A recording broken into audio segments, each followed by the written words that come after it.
it's so quiet and it's so cold. And I'm just thinking to myself, like, I need a drink. I need a drink.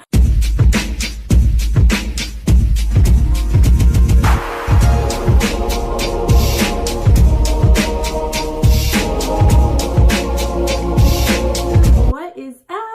I'm back. So I'm back, and I'm kind of talking low because Jeremiah is sleeping. So he's taking his little nap. So we're gonna make this real quick. As you can tell by the title, first of all, I'm wearing my Coastal Carolina shirt and go Chanticleers. Anyways, so as you can tell by the title of this video, I am doing my casting call experience for the real world, or lack thereof. Okay, so let's get right into it. My casting call experience happened on a Saturday. It was a rainy day. It was a rainy day in Atlanta, and I had to work. So I didn't have no time to take off for work, mind you. So I ended up telling my supervisor, look, I have an audition and I must be there, right? So, excuse me as I fix my hair, y'all, because right after this, I'm about to do a hair tutorial for my Instagram. And if you're not following me on Instagram, go follow me on Instagram at TAYBABESS_, and I'll link it below. But anyways, back to topic. So yes, it was on a Saturday, and it was probably in November or December time. I didn't have any time off of work. So what I did was I just told my supervisor, look, I know I don't have any time, but I must go to this. I had at the time a 2002 Ford Taurus, which I still have, but it's my extra car. So I had my 2002 Ford Taurus, and I didn't want to risk it driving to Atlanta in my car. So I took the Megabus. And currently I'm in South Carolina. So South Carolina to Atlanta is not that far, but yeah. So I got a Megabus round trip, and y'all, it was only $20. $20 round trip to and from Atlanta. Now, this is where the real story begins, because my whole casting experience wasn't really that much. So I got to the area, or bus stop, lack thereof, and people were just standing around. Mind you, it was 3:30 in the morning. The bus was supposed to come and go by 4:15. No bus was there, but I was sitting there in my car confused because I didn't see no parking area, and the bus stop in South Carolina was just that, a bus stop. It wasn't a bus station, nothing like that. It was a bus stop. So I was like, dang, where I'm gonna park? So I ended up parking in employee parking, because right behind the bus stop was a building, and it said employee parking only, but the parking lot was open. So I ended up just parking there, and I prayed to God that nobody either told me or fined me, because I ain't had no money like that, and where I was gonna get my car, and how I was gonna pay my ticket, right? So I had my hair straightened. I had on this long black top and a regular shirt under there, and some sandals. I think I had on sandals. No, I had on closed-toe shoes, I think. Yeah, I had on sneakers or something like that. I was cute. So I was waiting outside. I'm up with bag waiting. I was there for an hour, standing outside. I was like, yo, this is crazy. And it was kind of cold. It was low-key cold, too. It's like, yeah, it was like December time, so it was low-key cold. And I was waiting for like an hour and a half. Finally, the bus comes. So the bus comes around like 6 o'clock in the morning. And the casting call was supposed to be started at 9 or 10. I ended up sleeping on a bus to Atlanta, and out of nowhere, it started raining. It was pouring. It was pouring in Atlanta. It was pouring. I was like, yo, why did I not check the forecast in Atlanta? Like, I was cute. I ain't had no umbrella. I ain't had nothing. I had a blanket because I thought it was gonna be cold on the Megabus. That Megabus was hot and muggy, and the lady in front of me was sick and coughing. It was nasty. But anyways, yeah. So it started pouring down, raining. So I'm on a bus looking outside like, dang, this day is not gonna be a good day.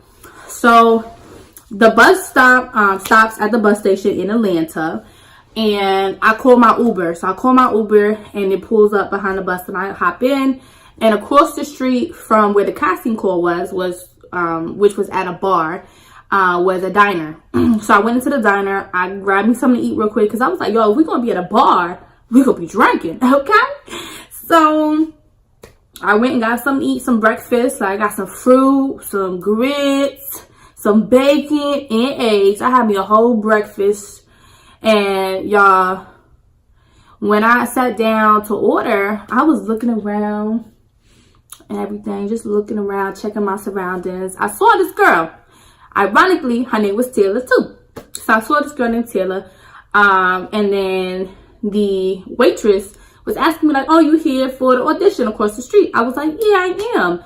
It's The Real World. So we started talking about The Real World and stuff. And then the girl Taylor, she chimed in. And I was like, oh, so you here for the casting call too? She was like, yeah, but I don't think I'm going to eat. Da, da, da. So she had come from Charlotte, North Carolina. So we was chopping it up, whatever. I was eating. Then I told her, like, I think you may want to eat because we're going to be at a bar and you may be drinking. So you might want to eat something.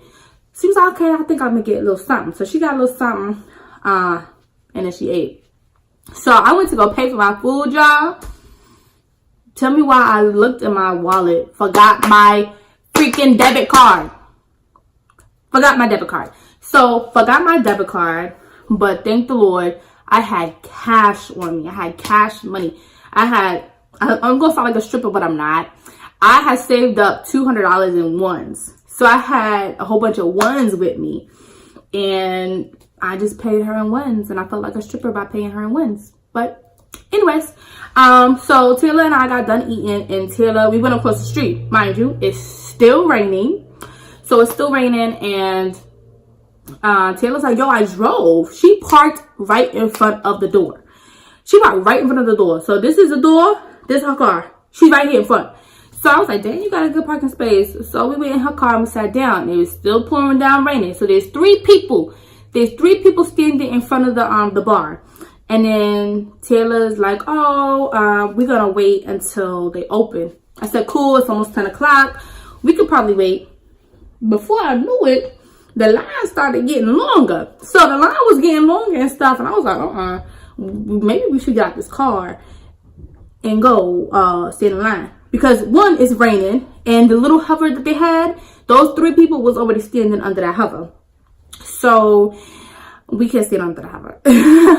But more people started to come, and it's pouring down. Taylor's wearing open-toe shoes, and her feet is getting wet. She had an umbrella. I still did not have an umbrella. Mind you, I still had my little blanket. So I'm with my blanket. My hair is curly. Okay, looks a mess now, but it's curly. So my hair went from straight to poof. It poofed all the way up. And I looked crazy at that point. I looked crazy. So Taylor and I was walking to the line. And then we met another person. His name was Corey. And Corey had this huge umbrella. So I'm walking. He's walking up behind us, like getting into line. He's like, oh no, honey, here you go. So he shares his umbrella with me. And like, I love Corey for that. Like it was, because Taylor, little umbrella, she was not trying to share that because it was tiny. But his umbrella was huge and he was sharing. So I was like, thank you, Lord Jesus. So Corey, myself and Taylor was all standing in line together. And we kind of built up a camaraderie. You know, we was talking and laughing. And the guy in front of us, I don't know his name, but he had on pink pants, honey. And he was so mad that his pink pants was getting like wet. He was like, I guess I didn't like these pants anyway. Then why did you wear them? You knew it was going to rain. You from Atlanta. What's wrong with you? So he was getting on my nerves. But anyways, we ended up moving to the front. We ended up going to the front. We was number 25, 26, and 27. So Taylor was 25. I was 26. Corey was number 27. So once we got to the door, there was this lady. She was standing there with two sheets. One sheet was like VIP. It said VIP because I read it. One sheet said VIP, and then the other sheet was just a blank sheet of paper. And then she had a stack of like papers. So she had a stack of papers and a stack of pens. So she's like, here, what's your name? Take one. How did you hear about us? As she was handing us the paper and a pen, and then she wrote a number. And so it was 20 questions. And if you have tried to apply for The Real World, then you know that Brian Murray Productions, I think that's their name, they'll already send you a long behind thing to fill out, like 170 questions. You gotta fill all of that out, and then they'll tell you we'll contact you for an interview, blah blah blah, BS, right? So it was quiet in there, mind you. I'm number 26 in the bar. It's a bar, and there's this guy standing behind the bar, and it's so quiet and it's so cold, and I'm just thinking to myself, like, I need a drink. I need a drink. So I asked the bartender, are you open? And he was like, I mean, I'm standing here. First of all, I don't like sarcasm, but I'm asking you because I don't know if you cleaning, if you off duty, like what you doing. You just standing there, right? So he was like, yeah, I'm open. What do you want? I was like,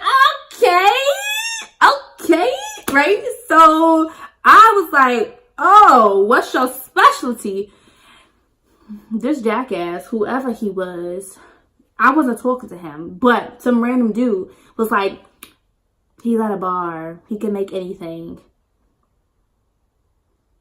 Really? I was not asking you, but mind your business. So anyways, the guy was like, yeah, I make Cosmos, margaritas, anything you want. I said, okay, cool. I want a blue motherfucker. Give me that, and I'm done. So he was like, all right, I'm blue motherfucker coming up. I got my drink. I was the first person to get my drink. After that, so she wrote, people was like, we can drink. I said, well, we at a bar, ain't we? Like, we at a bar. So I gave that man business. Because ain't nobody wanted to break the ice, but I did. I broke the ice, okay? Give credit where credit's due. I broke the ice. But anyways, so they was calling us in groups of 10. Numbers 1 through 10, come here, line up. So numbers 1 through 10 was lining up. Numbers 11 through 20, come here, line up.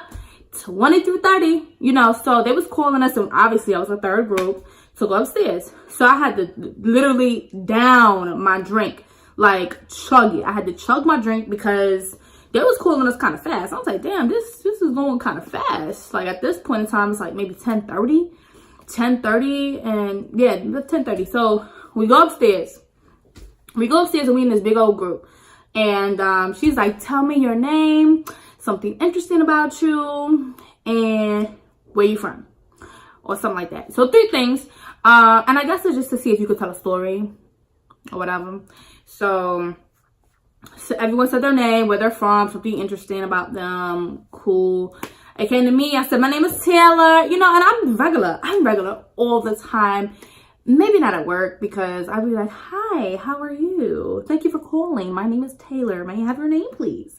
But other than that, I'm regular. Outside of work, I am me. So I was like, I'm Taylor. I'm from New York. I am a Taurus. My birthday is on May 7th. I have a son. He's 3. I've been married twice, not once, but twice. And I've been in the military. So I'm hardcore. Yeah, that's me. And I mean, I feel like in me explaining myself within 2 seconds or maybe like 60 seconds, you're not gonna get who I am, because I'm more like, I'm the type of person where I'm a vibe. I'm a whole vibe. Like, you gotta get to know me to love me. Like, you gotta understand, like, yo, she's not putting on. This is really how she is. But and you know what's crazy, that I get a lot of times, I thought you was stuck up because of how I introduced myself, but whatever. So I introduced myself, and then Taylor was last to introduce herself, but she was sitting right next to me. So she introduced herself, and then the lady was just like, well, thank you. We'll be in touch. Cool. Like, that's it. The interview, it was a group interview, and it literally lasted for like, I don't know, 5-10 minutes, the max. I guess it's because they had a lot of people to get through, but my MTV casting experience was, I don't know, it wasn't an experience. I mean, it was like a job interview, except for you could be yourself, and you could just be yourself. You didn't have to try to impress anyone with what you knew and what kind of skills you had. but was it worth me? I sat ironing my hair for 2 hours the day prior and then getting it all messed up and then looking crazy going to the interview and then not getting a call back. No, I don't know. Did Corey or Taylor get a call back? I don't know. I got Corey and Taylor's Instagram. I got both of their Instagrams, and Taylor fell off of the face of the earth. So maybe Taylor got the call back. Who knows? Maybe she did, but she fell off the face of the earth. Corey hasn't seen her. I haven't seen her. We don't know where Taylor is. She may be on The Real World coming up. And Corey, he's still doing his thing in Atlanta. And then me, I am doing my thing, trying to be on The Real World. Still probably not so much The Real World. I'm more so of a Survivor chick. I love Survivor, but trying to get on Survivor and the Big Brother. But other than that, the Real World experience wasn't really that much. If you're thinking about being on The Real World, I would recommend just doing an at-home interview tape. That way you can sit in front of your phone or camera, whatever you have, and record yourself for 3 minutes and be the best you that you can be. Because if not, you're going to be with 15 other people and you're going to have 2 seconds to talk and you're not really going to be you, So that was my casting call experience for The Real World. I'll be back with another video pretty soon. And it's going to be about my hair, and I know I am because I'm about to take this bad boy down right now and I'm about to do it. So talk to you guys later. Bye.